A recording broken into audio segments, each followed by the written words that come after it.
Boa noite a todos. Depois desse intervalo maravilhoso, né? Cafezinho, água, bolachinha.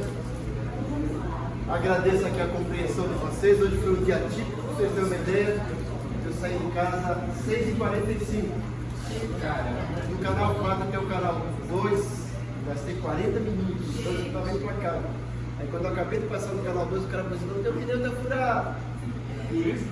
Aí eu parei ali, lá no Pão de Açúcar, para trocar o pneu. E depois mais trânsito. Mas chegamos. O importante é isso. Bom, vamos lá para a nossa aula. Hoje vamos começar o Novo Testamento. Já fizemos um passeio poético dos 39 livros do Antigo Testamento. Para lembrar o que é isso? Mordomia do Espírito. Tem que alimentar o Espírito, senão 24 horas esquece.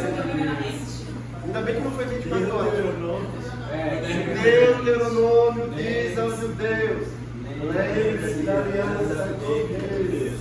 E Ruth? Mas Ruth conta uma história mais bonita. O amor fiel e o amor.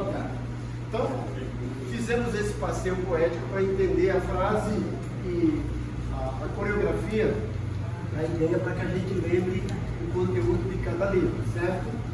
Hoje iniciaremos a nossa jornada poética no Novo Testamento, que é composto de 27 livros. E para a gente entender melhor a divisão simplória, são divididas em 3 partes: história, doutrina e profecia.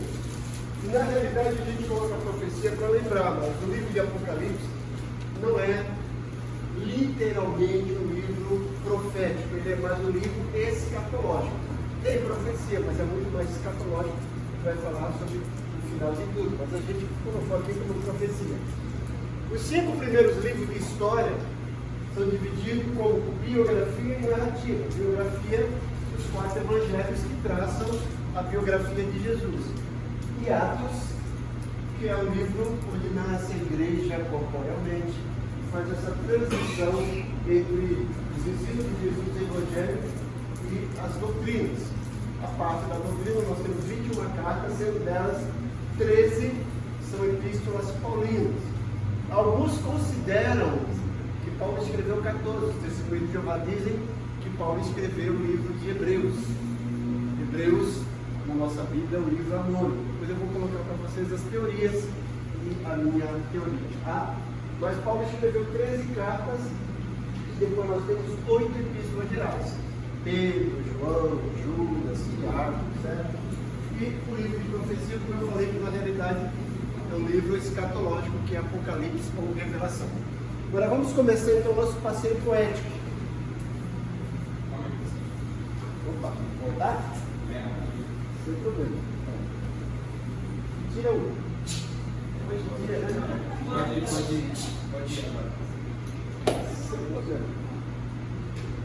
E se vocês quiserem, gente, ter esses slides, é só trazer um pendrive que eu disponibilizo para vocês aí, tá? Tudo 0800. Bom, gente, então nós temos aqui os 5 primeiros livros, que são chamados História, divididos em 4 biográficos e 4 narrativos. Os 4 primeiros biográficos são chamados os Evangelhos. A gente também, quando vai estudar eles, nós fazemos uma divisão também. Os 3 primeiros, Mateus, Marcos e Lucas, são chamados Evangelhos sinóticos, que é composto de 2 palavras: sim, em grego juntos, e ótico de visão. É a ideia de você ver juntos. Eles são semelhantes. Você vai encontrar muita coisa em Mateus que tem em Marcos e Lucas. Já João, a gente considera um evangelho suplementar. Ele é um pouco, quase que totalmente diferente dos outros evangelhos. 95% do material de João é material próprio. Para vocês terem uma ideia, João só narra 7 milagres de Jesus. E desses 7, só um repete nos outros, que é o único milagre que é repetido nos 4 evangelhos. Alguém sabe qual que é? Tem que multiplicar o conhecimento de vocês. Alguém sabe qual que é? Tem que multiplicar o conhecimento de vocês. Multiplicação, a pesca maravilhosa, é isso? Olha lá, certo? Tem certeza que é isso?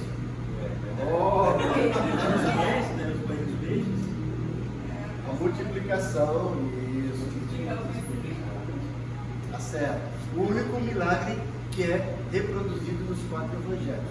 Os outros, primeiro milagre de Jesus, água e vinho. Certo? Só em João. A cura do oficial do reino. Só a ressurreição de Lázaro. Só em João. Você não vai entender. Isso.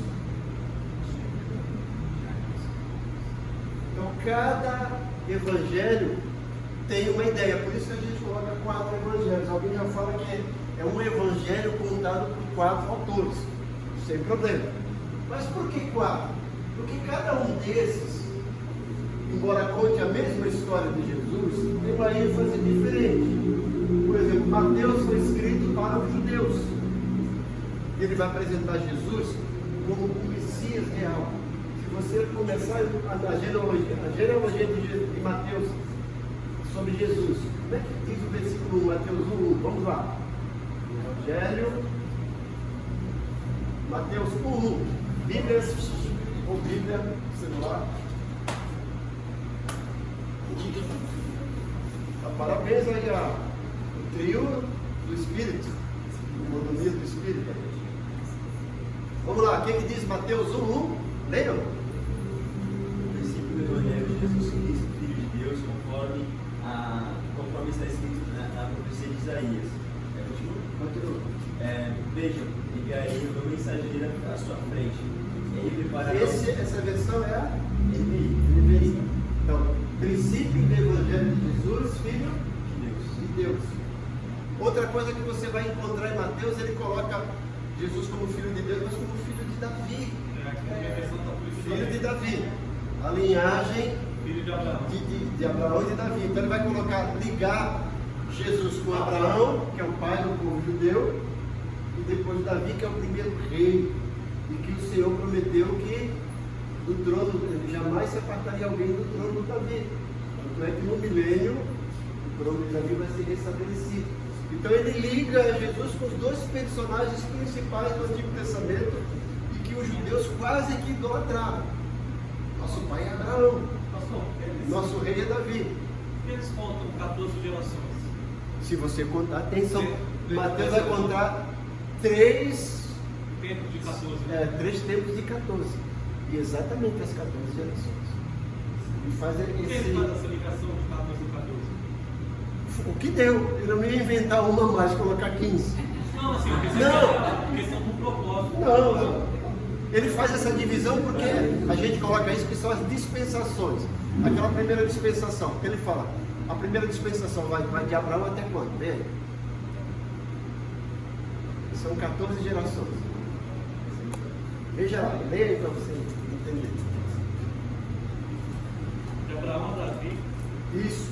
Então ele pega o período da história que vai até Davi e começa o período da monarquia, do rei. Depois de Davi até o exílio da Babilônia. Até o exílio da Babilônia, quando o reino é dividido e vai lá para a Babilônia. Depois, o exílio até Cristo. O período que entre os profetas então, as e as dispensações. E ele dividiu, porque deu 14. Exatamente, né? 14. Então, no caso, essa que a gente está vivendo é a maior.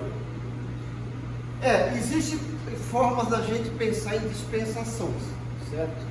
Eu dou uma matéria chamada dispensação bíblica, a gente fala isso. A gente pode também dividir em 3 dispensações. Teve a dispensação do Pai, que foi todo o Antigo Testamento. A dispensação do Filho, que foi do Evangelho até Atos. E a dispensação do Espírito, que é de Atos até agora. Agora, existe a outra, aquela dispensação da inocência, dispensação da consciência, dispensação da queda. São 7 dispensações. São tempos. São tempos que tem o início e o fim. Mais fácil da gente lembrar isso são 3: o Pai, o Filho e o Espírito Santo, certo? Agora existem essas 7 dispensações que os judeus gostam mais, que é o número 7, que é completo, que a gente vai viver a última lá no milênio, dispensação milenar. Tá? Nós estamos vivendo hoje, seria a dispensação da graça, se a gente pegar essas 7 dispensações. Agora, se a gente pegar na obra da Trindade, nós estamos vivendo a dispensação do Espírito. Bom, então, gente, Mateus escreve o seu evangelho visando alcançar um povo judeu. E aí ele já começa com esses 2 personagens, Abraão e Davi. E é o evangelho mais judaico que tem. Ele cita com frequência o Antigo Testamento. Outra coisa importante, Mateus fala muito sobre dinheiro. Quem foi Mateus? Certo? Depois nós temos Marcos. Marcos é um evangelho rápido, bem dinâmico. Não tem genealogia, porque Marcos queria alcançar os romanos. Os romanos são práticos. Marcos só tem 16 capítulos. E ele gasta mais tempo nas últimas semanas de Jesus. Ele não tem muitos ensinos, tem muita cura. E Marcos gosta de usar uma palavra muito interessante que chama-se logo, ou imediatamente. Quem tem Bíblia? Bíblia mesmo, para mim folhear. Marcos capítulo 1. Só de vir que Bíblia? Mas hoje eu não tenho. Eu não tenho. Deixa eu ver lugar lá. Se você pegar Marcos capítulo 1, olha que coisa interessante que você vai encontrar.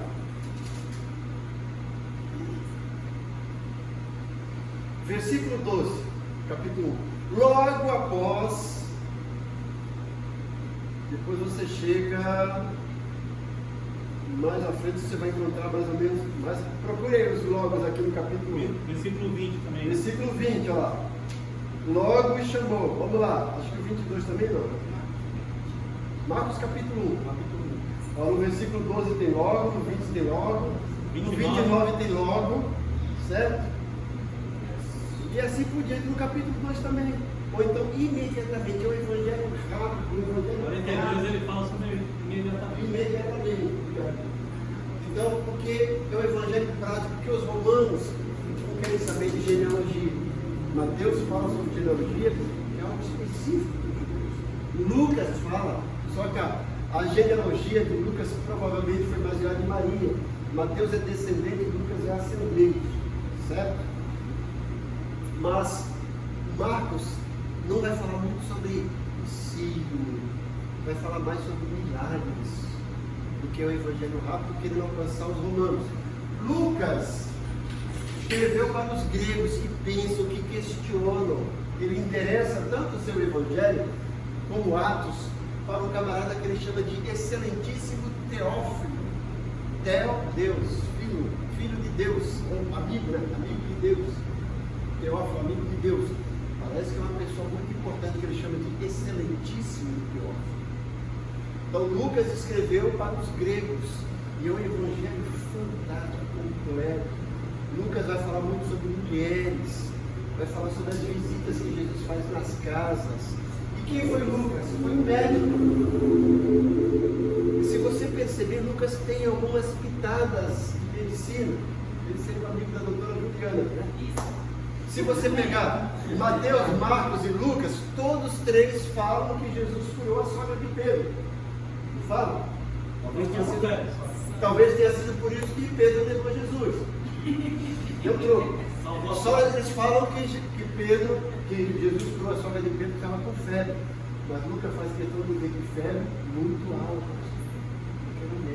Ele vai falar sobre espírito de enfermidade. Os detalhes que a gente percebe. É o evangelho mais completo.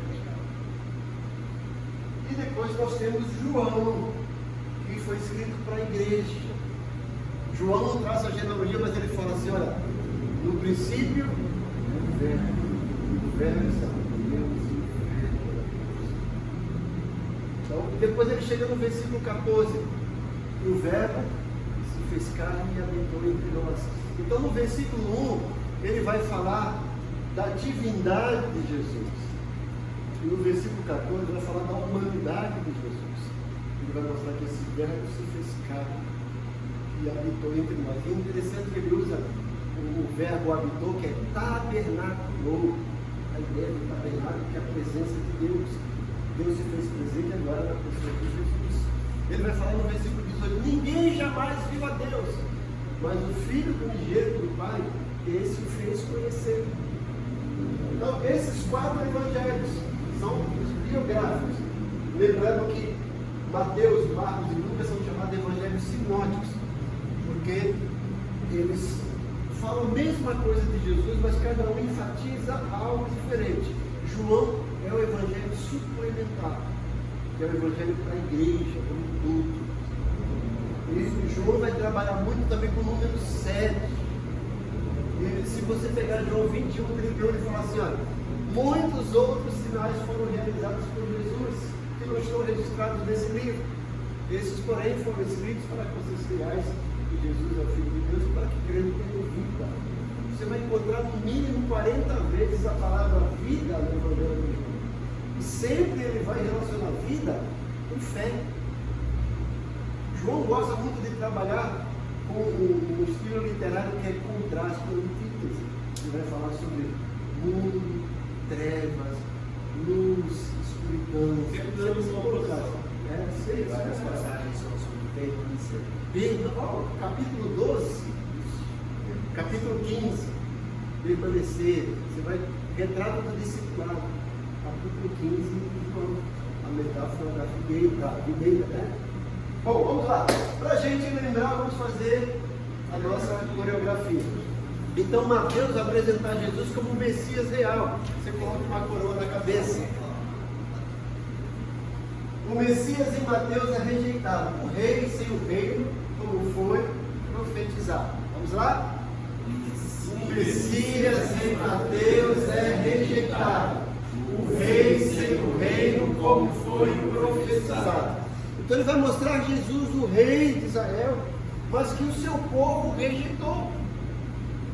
E foram os próprios judeus que crucificaram Jesus. Não foram os romanos. Os romanos só executaram a sentença. Certo? Veio para os que eram seus, mas os seus não receberam. Mas a todos quando receberam, Deus o poder de serem feitos de Deus, a saber os que creem no seu nome. Bom, esse é o Evangelho de Mateus.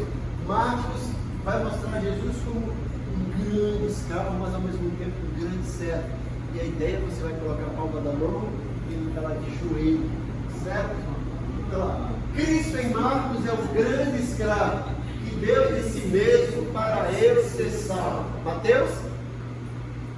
Messias em Mateus é rejeitado, o rei sem o reino, como foi profetizado. Cristo em Marcos é o grande escravo que deu de si mesmo para ser salvo. Mateus escreveu para quem? Para os judeus. Para os judeus. Marcos? Para os romanos. Lucas escreveu para os gregos. Lucas vai mostrar que Jesus é o Filho nascido, que busca e salva o homem perdido. E a ideia lá, lembra do Bebeto quando fez o gol da Copa do Mundo? Então lá.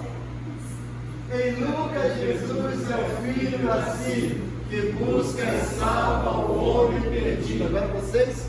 Messias em Mateus é rejeitado, o rei sem o reino, como foi profetizado. Cristo em Marcos é o grande escravo, que deu de si mesmo para eu ser salvo. Em Lucas, Jesus é o Filho nascido, que busca e salva o homem perdido. Interessante que Lucas, além de escrever o Evangelho de Lucas, ele escreveu o livro de Atos. Você vai ver que ele chega lá no livro de Atos, capítulo 1, versículo 1. Fiz o primeiro tratado, ó excelentíssimo teólogo. Qual foi o primeiro tratado? O Evangelho de Lucas. Ele fala, fiz o primeiro tratado, ó excelentíssimo teólogo, acerca de tudo que Jesus começou a fazer e ensinar. Que coisa importante. Ele vai dizer que o ministério de Jesus aqui na terra foi só um começo.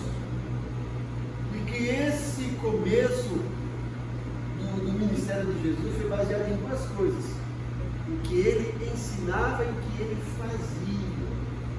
Ele ensinava através do exemplo.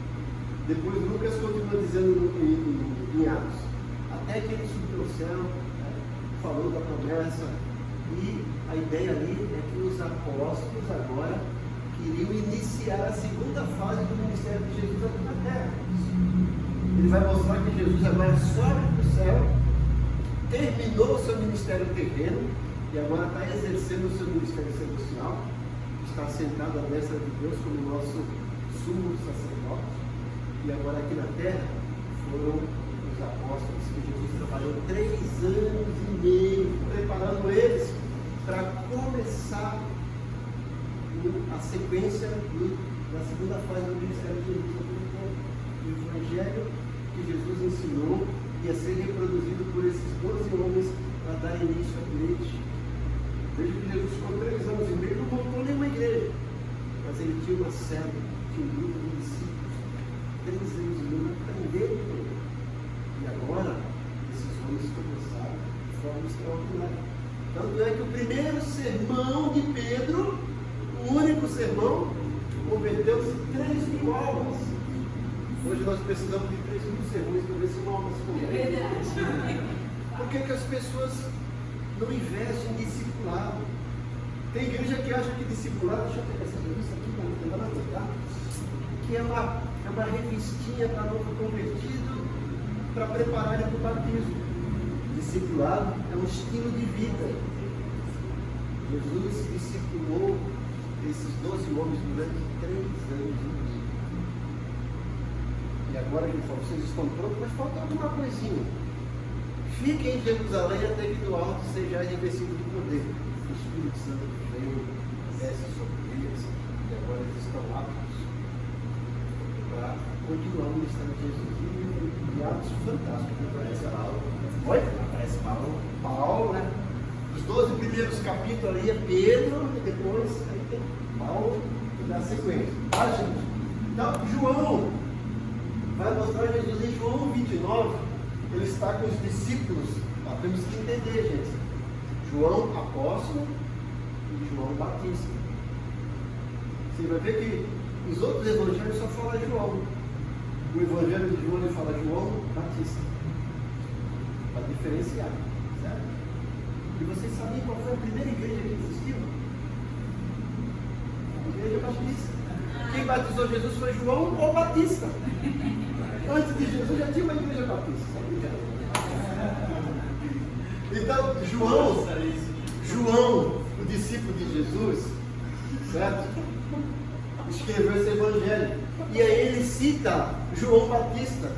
Quando Jesus está se aproximando, ele fala para o discípulo: eis o Cordeiro de Deus que tira o pecado do mundo. João 29.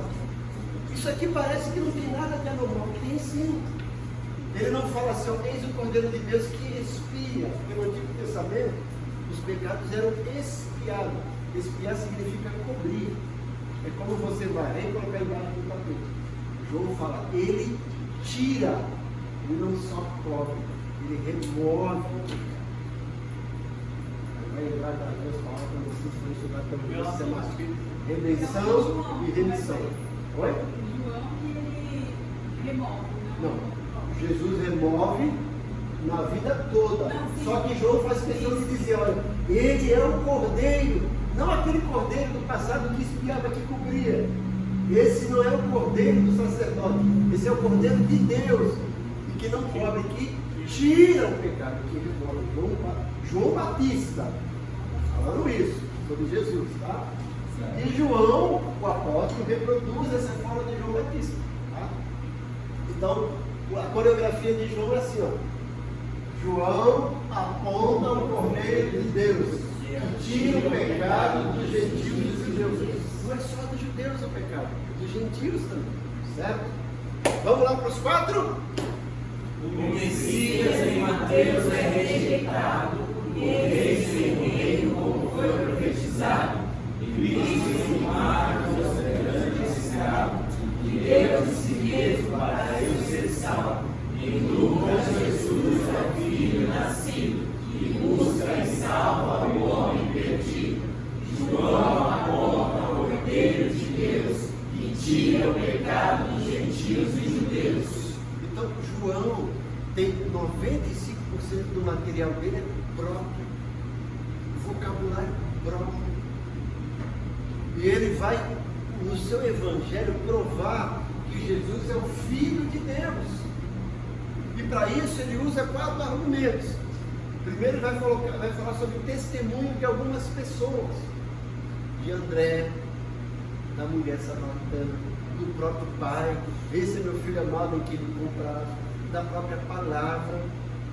Depois ele usa também, gente, a própria testemunha das Escrituras. Veja João 5,39.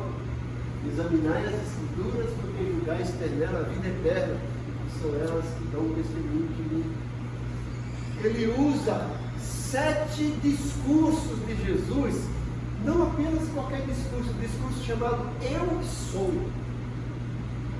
Eu Sou é o nome de Yahvé. Lembra quando Deus se apresenta para Moisés? Vai tirar o povo do Egito. Mas eles vão perguntar: qual é o teu nome? Diga que o meu nome Eu Sou onde enviou Yahvé, o Eterno. João, de propósito, usa esses 7 discursos de Jesus, que são discursos Eu Sou, para mostrar que ele é o Filho de Deus. Eu sou um pastor, eu sou a água da vida, eu sou a porta, isso. Eu sou o pão da vida, eu sou a ressurreição e a vida. 7 discursos Eu Sou. E ele usa 7 milagres. O primeiro milagre está no capítulo 2. Transforma a água em vinho. Olha lá. Mostrando que Jesus é o Senhor da qualidade. Depois tem o segundo milagre, que é a respeito da cura do oficial, do filho do oficial. Ó Senhor, olha, manda apenas uma palavra. Mostra que o Senhor, Ele é o Senhor das distâncias. Depois Ele acalma a tempestade. Ele é o Senhor dos fenômenos meteorológicos. Depois Ele multiplica os pães. Ele é o Senhor da quantidade. Depois tem outro milagre, que Ele cura o cego de nascença. As pessoas estão discutindo: olha, foi ele que nasceu assim por causa do pecado, foi o pai dele. Jesus fala: não foi o pai, não foi ele, foi para a glória de Deus se manifestasse. Mostra que Jesus é o Senhor das questões filosóficas e teológicas. Depois Ele ressuscita Lázaro. Mostra que Ele é o Senhor da vida, da morte. 7 milagres relatados por João para mostrar que Jesus é o Filho de Deus. Ele trabalha nessa linhagem de 7, que é o número que João gosta, o número da profecia, que é o número de Deus. Esse é o Evangelho de João. E agora nós temos o livro de Atos, que foi escrito por Lucas. E o nosso versinho é que os discípulos estão assim, depois eles se espalham. Por quê, gente? Se você ler o livro de Atos, Lucas termina assim: ficai em Jerusalém até que do alto sejais revestidos do poder. O poder desceu em Atos 2, era para ficar até que o poder descesse. Eles continuaram depois que o poder desceu, ficaram lá. Aí Deus permite uma grande perseguição, que começa por Saulo, no capítulo 7, com a morte de Estevão, e se desencadeia no capítulo 8, quando todos são dispersos, mas a Bíblia fala que eles foram dispersos falando de Jesus. E o Evangelho agora começa a se expandir. E aí vai para Samaria, recebendo esse poder ao descer sobre vós, Espírito Santo, seres meu testemunho tanto em Jerusalém como na Judéia. Capítulo 8 vai para Samaria. Capítulo 10 começa nos confins da terra, a conversão de Cornélio, o primeiro gentil que se converte, que é batizado. E o Evangelho começa com o gentil, chega no capítulo 13. Já no 11 já chega em Samaria. E fala lá no capítulo 11, no versículo 28. E os discípulos, pela primeira vez em Samaria, foram chamados de cristãos. Por quê? No capítulo 8 eles são dispersos, mas eles vão: é Cristo, é Cristo, é Cristo. Esses camaradas só falam de Cristo, é chamar eles de cristãos. Então, em Samaria, pela primeira vez, os discípulos foram chamados de cristãos. Aí fica uma pergunta: hoje, em 2025, será que os cristãos podem ser chamados de discípulos? Atos, você vai ver isso, né? Em Atos, o Espírito espalha a salvação do judeu para o povo de cada nação. O Evangelho começa expandiu. Em Jerusalém, 3.000. Atos 4, 5.000. Atos 6 já é uma multidão. E Atos 9 vai crescendo, crescendo. Assustadoramente. Os 12 primeiros capítulos, o personagem principal é Pedro. A partir do capítulo 13 entra em cena Paulo. Gente, capítulo 13 é metade. A igreja chega em Antioquia, onde se torna ali o primeiro centro missionário do mundo. Eles estão no culto. E olha como é que começa Atos 13. Havia na igreja de Antioquia profetas e mestres, plural, profetas e mestres. Se você pegar essas duas nomenclaturas, profeta e mestre, profeta não é aquele, esse que te digo, não. Profeta é aquele que é capaz de pregar a palavra, anunciar. É um pregador nato. Mestre é aquele que ensina a palavra. Então na igreja de Antioquia havia essa liderança plural, porque haviam profetas e mestres. Priorizava a pregação e o ensino da palavra.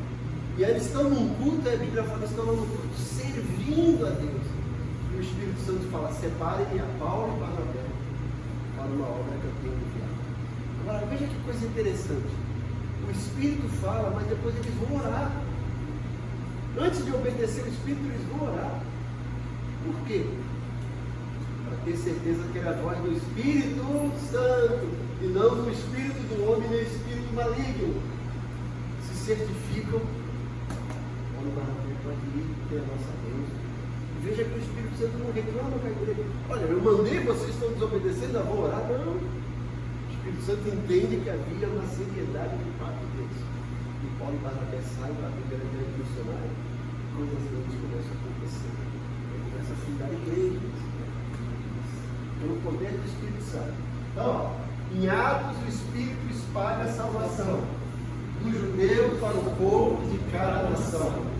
Então, esses 5 primeiros livros são chamados livros históricos, divididos em quadros que são biográficos, com evangelhos e um narrativo que é Atos. Vamos repetir?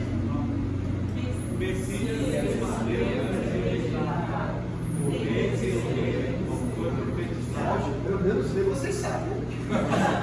Vamos lá com energia lá.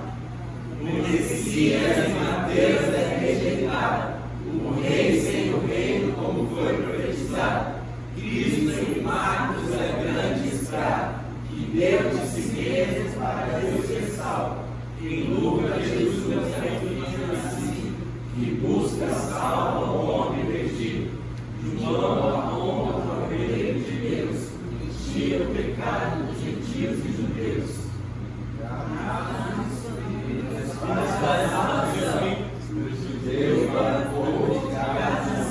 Vocês têm desculpa porque eu estava na frente, né? Então esses são os 5 primeiros livros. E lembrando que os evangelhos eu posso dividir em 2 partes, né? Os evangelhos sinóticos, que tem a mesma visão, Mateus, Marcos e Lucas, e depois o evangelho suplementar, que é João. 3 mais 1, 4, certo? Pegamos a parte histórica, vamos só iniciar as doutrinas paulinas, né? Vamos colocar tudo aqui e vamos começar com Romanos. Lembrando, gente, que essa ordem aqui não é uma ordem cronológica, certo? É uma ordem lógica. Provavelmente, o primeiro livro que foi escrito para o povo apreciar não foi Mateus. Provavelmente tenha sido a carta de Gálatas. Outros até acreditam que talvez a carta de Tiago, outros a carta de Tessalonicenses. Mas a maioria entra em consenso que Gálatas foi escrito mesmo, e colocando para o povo apreciar antes dos evangelhos, certo? Porque eles não estavam escrevendo. Jesus foi trabalhando com eles, depois eles começaram a escrever, né? O primeiro era passando de boca para boca, no telefone sem fio. Depois eles falam, nós precisamos escrever, começaram a escrever, certo? Mas, na nossa Bíblia, nós temos a primeira carta de Paulo aqui aos Romanos. Também não foi a primeira carta que Paulo escreveu. Por quê? Porque Romanos vai falar sobre salvação. Romanos é chamada a epístola soteriológica. Soterologia não é doutrina do solteiro, não. Soter, salvação. Quem nasce em Salvador é solteiro metropolitano, né? Soteropolitano. Soter é salvação. Romanos é a epístola da salvação, vai trabalhar sobre justificação, sobre pecado, sobre santificação, glorificação. Então, isso exatamente. Por que Paulo precisou escrever a carta mais longa de Paulo? Porque provavelmente a igreja de Roma não foi fundada por Paulo. Alguns acreditam que foram aqueles cristãos que foram dispersos em Atos 8 e chegaram em Roma, começaram lá a pregar. Depois Pedro chega lá, solidifica a igreja, e Paulo entende que esses crentes de Roma precisavam de uma doutrina sólida, e ele escreve essa carta, capítulo 11, versículo 18 em diante. Não estava nesses aí que pode tudo, Deus é amor, vai entrar todo mundo no céu. Paulo vai falar 3 vezes, olha, por isso Deus os entregou, porque mudaram a glória de Deus, porque mudaram o costume dos homens. A ira de Deus sobre o pecado humano, né? Exatamente, Romanos 3:23. Todos pecaram, destituídos são da glória de Deus. Romanos 3:23. O salário do pecado é a morte, mas o dom gratuito de Deus é a vida eterna. E aí a gente tem Romanos 8:18. Tenho por certo que as aflições do tempo presente não servem para comparar com a glória que há de ser revelada. Romanos 8:28. Sabemos que todas as coisas cooperam para o bem daqueles que amam Deus. Cooperam. Não diz que todas as coisas são boas, tá? Então, Romanos é a epístola da salvação. A ideia é que o juiz bateu o martelo. Lembra lá no Antigo Testamento também? Então, a nossa poesia é: embora eu fosse perdido no pecado, Romanos me mostra justificado. De novo, vocês. Embora eu fosse perdido no pecado, Romanos me mostra justificado. E o nosso tempo acabou. Vocês não querem ficar aqui até 11 horas, querem fazer vigília? Gente, leiam a apostila, tem muita coisa na apostila que a gente acabou passando, está passando para vocês. Básico, mas vai ser inicial. Isso aqui é um alicerce para vocês. A minha segunda matéria para vocês vai ser método de estudo bíblico, uma matéria fantástica.